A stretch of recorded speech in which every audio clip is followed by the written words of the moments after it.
Vinny. Vinny? Yes, Hey, Vinny, Richard. I run a walking group called Urban Hikers. Oh, do you really? Yes. Great.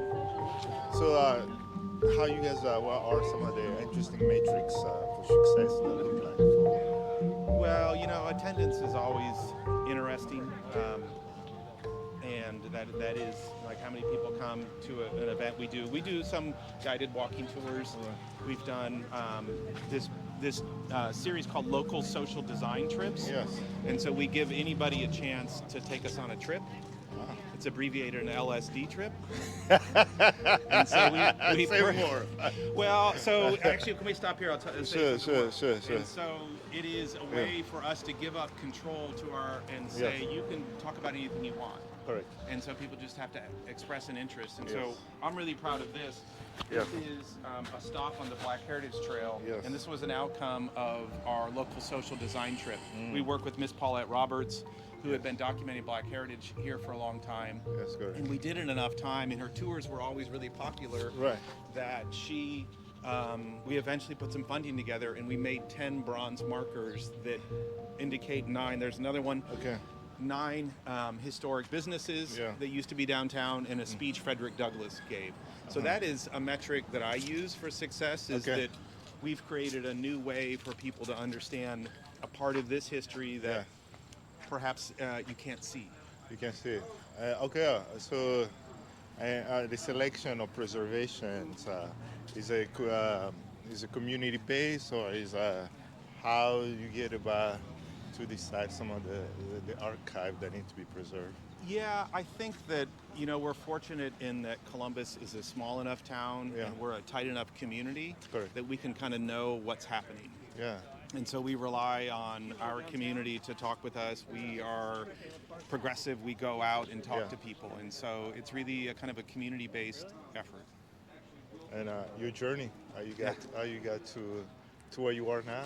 With, I grew up in Indiana, and I left for a little bit, went to school in a couple places, and came back here. And I'm delighted to be in Columbus because it's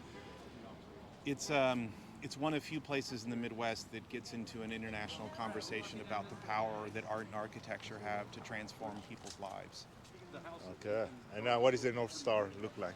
What does the North Star look like? Well, right now we are exploring what that North Star could be. Okay. And we're exploring if we should become a statewide agency that might do projects outside of Columbus.